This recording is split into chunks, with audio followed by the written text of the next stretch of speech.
Nageenya keenya bakka jirtanitti isiniif haa ta'u faamilii keenya akkam jirtu nagaa keessaanii nuti jirra galata waaqa. Har'a immoo galgala keessaa sa'aatii tokko ta'u 10 irratti deebinee dhufneetu jirra. Har'a wanti tokko isinii qabadhee dhufee oolmaa koo guyyaa har'aa fi wanti as keessa jiru maal jettanii yaaddu tilmaama. Har'a immoo qalqallumaan deebitee dhuftee akkan jennee si tilmaamaatii dhumarra sin anis immoo wanta fidee dhufe isinitti agarsiisa. Guyyaan har'aa qidaameedha.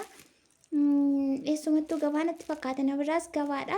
Nuti immoo har'a Finfinnee oolle jechuudha. Wanti barbaacha deemee achi wanti nani barbaadee har'a rabee argadhe kana baay'een keessan akkasiin barbaadan nan beeka. Achi teessanillee baay'een keessan nama akka hojjechiifachaa jirtanii nan beeka. Isa kana isinitti agarsiisa gatiisa waliin maal akka ta'e baasuuf hin deema. Bakka tokkoyyuu hin deemina haga dhumaatti turtii keessan viidiyoo keenya wajjiniin godha. Akkasuma laayik sheer gochuu inni raanfatiin baay'ee dadhabaa baay'ee nu dagachaa jirtu. Yaa nutis immoo viidiyoo hojjechuu irratti akkasuma ramiti sammuna kana baay'ee babbadeetiin jira. Haalli mijachuu didee natti fakkaata. Sin immoo kanaaf jettanii kan nun ganne kan nun daganne viidiyoo yeroo isin bira qaqqabetti laayik gochuutiin hiriyoota keessan biraan qaqqabsiisa. Warri haaraa taatan immoo sabiskiraabii godha.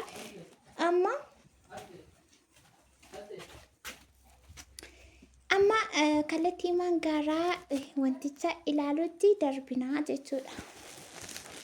Maal jettanii tilmaamtanii? Maal jettanii? Aniyyuu baay'ee sarpiraayiziin ta'e har'a. Wanta baay'ee barbaadaa ture yoomiin bira gaa yooman qaqqabeedhe asii jijjiira garuu akka kanaatti hin jiru. Garuu raashin gommoo immaa hoyyee fakkaata mataan na dhukkube bakka sanya nama bee galgalareef kun reefuma kana galaa jirra. Argitanii ishuma kanarraa kaanu meeshaa kana baay'ee barbaadeen ture baay'ee kanaan dura biteen ture argitaniittu mana keessaa jechuudha. 2008 kanan bite natti toluu didee akkasumaara darbees immoo fillafiititti wanta namaa wanta tokko xiyyeessuu danda'an daabboo keessa kaawwachuu danda'an illee miti. Biddeeniif garuu gola keessatti baay'ee bareeda. Ishee kana maaliif hambite wattanii hidhaanatti naqachuudhaafi kunoo gatiisa walitti qabee isinitti himachuudha. Kun filannoo koodha. Isinis immoo akkaataa filannoo keessaniitti bitachuu dandeessu. Kuni kan bitame Finfinneedha. Baay'inaan kan argamu Finfinneetti diizaayiniin kuni kunooti jechuudha. Kana hidhaanaaf hin bite. Hidhaanatti naqee bakka isheen taa'u kaa'uu fi kun kana fakkaata. Inni itti aanu maal seetan? Dura kana kuni qofaattidha waan ta'eefu isa kana dhiisee isa kana isinitti agarsiisa jechuudha. Kana laala baay'een jaalladha qodaa kana baay'ee hawwaan ture nama akka garaa kottis naaf hojjechiisuun arganne diizaayinii kanallee namoonni hin beekne jiru. Kanaaf har'umatti macabsee murteessee gara Finfinneetti kunne argitanii kunoo kana fakkaata. Kuni isa xiqqaadha kan daabbooti saayizii makanatti hin barbaadani. Kanaan oliin barbaadu eeleen daabboon mana keessaatii qabus immoo hin beektu. Ovenii ishee xiqqoodha waan ta'eef kanarra hin darbu. Hammuma kanaati jechuudha. Kunoo kana argitanii sirriitti ilaala. Sirriitti nutti agarsiisne akka hin jenne walitti qabee gatiisa bakka tokkotti isinitti hima. Kunoo kuni kan daabboof hin bite jechuudha. Keessi isaa garaansaa kunoo hammuma kana.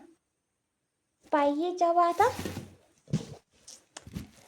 Salaaleetii dhufee dhaleega. Salaaleetii hojiin harkaa yookaan hodhaan baay'ee beekamaadha. Salaalee eessattiyyuu salaalee keessatti bakka ta'e maqaa ofiitti bakka isaan beeku. Yaa amma biyya keenya keessatti feestaaliinis dhowwameera. Kanas immoo feestaaliin fixuun jiru madda rabaa binnee keessa keenyee makiinaatti feenee jechuudha. Inni itti aanu immoo wanta adda waan ajaa'iba wayyuu kunillee ulfaata. Kunillee waan ajaa'ibaati kunuunsa kana jechuudha. Kana immoo biddeeniif hin bite. Kan keessi jijjiiru qofaatti hin bite saayinaa kana waan ta'eefu isa qofaatti isinitti agarsiisa. Kana immoo kan biddeeniif hin bite.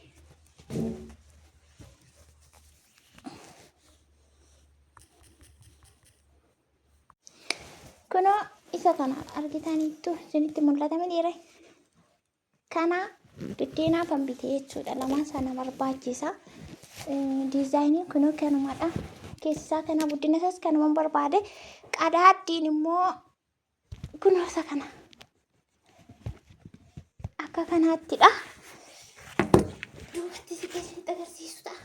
Asumaan ka'uyyuu dadhabee du'e bakka baay'ee tokko dadhabee keessatti diddiimamaan turreef kun kana biddeenaa kan biteen kan kanaan oliis immoo argachuu dandeessa. Akkuma filannoo abbaati. Qotichi. Kuni kan biddeenaati.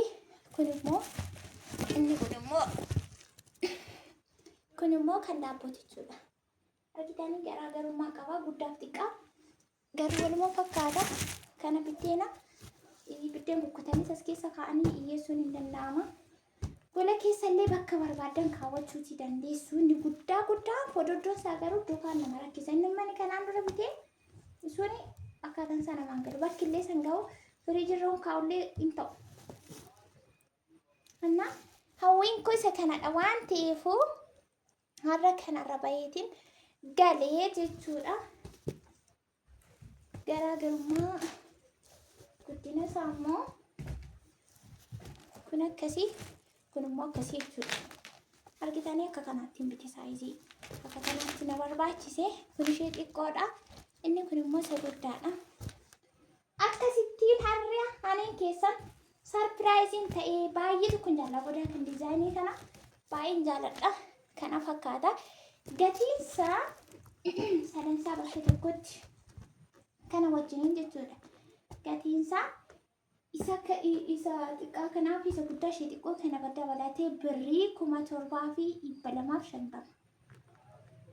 Kuni inni daabboo fi kan biddeenaa kun masoobiin kuni 7,000 jechuudha. Isheen kun immoo xiqqoo isheen fudhanii isheen akka kanaatti xiqqoon baay'ee waddaddisanuu. Annaa isheen kun immoo 250 walumaa gala isaatti 7,250 akka kanatti likik jedhee masoobii bichaa ta'een galee jechuudha. Innaa akkasiin isiniin jaa akkas godhu miti warri Tigiroota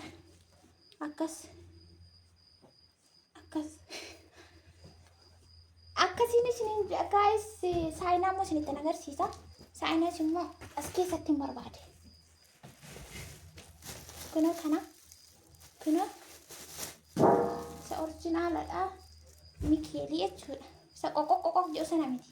Isa kunoo saayizii kanaan kan bite. As keessanii cummoo illee yoo ta'e wallaggi cumboon beekama miti. Nyaata kamiyyuu yoo ta'e as keessatti akkasitti dhiyeeffame. Kunoo saayinaan kun saayizii masaati. Kunoo isa booda kana akkanatti itti qadaaddanii isa booda gootu. Sanii galee miti. Akkasittiin kana fakkaata saayinaa isa wajjiniin. Saayinaa qofaatti hin bite garuu bakka biraatti keessa kaa'een itti safaree jechuudha saayizii isaa. Keessa kaa'eetiin itti safaree asirraa taa'ume. Kan biraan immoo kan ishee kanaas immoo kunoo keessa kaa'een itti safaree jechuudha. Masoobii dura biteen isa booda saayinaa keessa kaa'ee isa booda as kanatti beeksisa baay'ee ka'uun qaban ayyaana mana keessatti akka barbaadanitti itti uffataa sanaa. Jechuutii dandeessu. Inni kan biraan immoo saayinicha miidhaan bittee waan jettanii saayinicha immoo saayinicha kunoo isa kana saayiziin isaa akka kanaatti jechuudha. Saayiziin isaa kana birrii 500 lamaansaa bakka tokkotti bakka kana birrii 500 walumaa gala isaatti gara 10,000 keessa seentee qodaa kana bituuf akkasiin isiniin jedha. Viidiyoon keenyarraa kana fakkaata. Please laayikii sheerii gochuu hin dagatina. Baay'een keessan ilaaltanii mabaatu malee laayikii gochaa hin jirtanii. Yoo laayikii gootan gara nama biraatti darbeetu viidiyoon keenya baay'ee baha. Haga deebinee dhufnutti nagaa fayyaa ta'a.